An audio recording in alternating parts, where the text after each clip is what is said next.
So people often ask me, hey man, what's your secret? To which I reply, it seems like you already know my secret.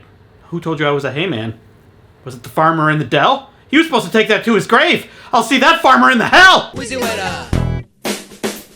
Speaking of taking things to graves, today is January 19th, Edgar Allan Poe's birthday. He took his life to the grave. He's dead. Aww. Did I ask your opinion, clone? Get into the alligator pit now! Nevermore! Probably shouldn't have left the door open. I wouldn't have had to murder that clone yet. Anywho, Bistank, since the 1930s until 2010, a man would arrive at Edgar Allan Poe's grave on January 19th at night, dressed in black, with a wide-brimmed hat and a white scarf. He'd pour himself a glass of cognac, raise a toast, and then leave the bottle with 3 roses behind. Not on his behind, on the grave. Maybe he had a tattoo of roses on his behind. That'd be a tramp stamp. That's beside the point. But since 2010, no one knows why, the tradition ended. In 2011, the end was expertly reported on in a video called The Poe Toaster by a guy named WheezyWaiter. Mystery Poe Toaster fails to show again. Why you toast Poe no more, Poe Toaster? No one knows, speech impediment guy. That's unfortunate. Such good journalism. Eat your heart out, Maury. Whoa, what if Maury actually ate his own heart out? That would be good television. Edgar Allan Poe would have appreciated it! So in honor of Edgar Allan Poe's birthday, I shall make a Poe pose.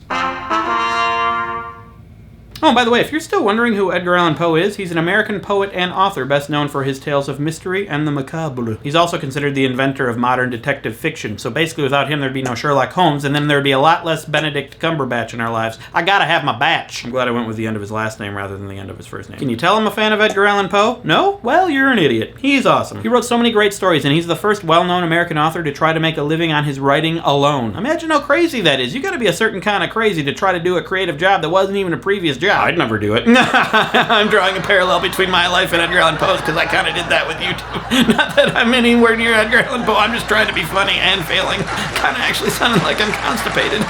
One of my favorite short stories by him, which I actually made into my own ridiculous short film in high school, is The Telltale Heart. I can't find footage of that short film, so here's a picture of me holding a plastic hockey stick. Adorable. Anyway, Lynn Jennings, The Telltale Heart's about a guy who murders a guy and then buries him in the floorboards, and then he can hear his heart beating, but it's actually his own guilt, and that's eventually what gives him away. After warning, spoiler. Another well-known work by him is the poem The Raven, which I will now recite all 18 stanzas of. Once upon a midnight dreary, while I ponder weak and weary, over many a quaint and queer... What's that beating? Oh, it's the clone I killed. Such a brilliant light extinguished far too soon. I'm coming for you, clone! Nevermore! Oh. Phew. Finally able to get rid of Edgar Allan Clone. That guy was creepy.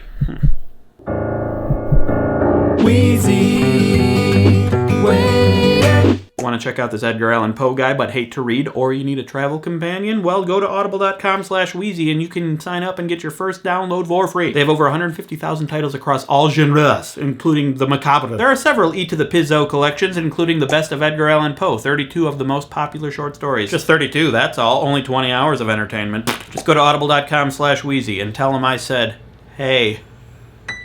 This is actually twine, it's not hay. Man, this is a good video. I totally killed it.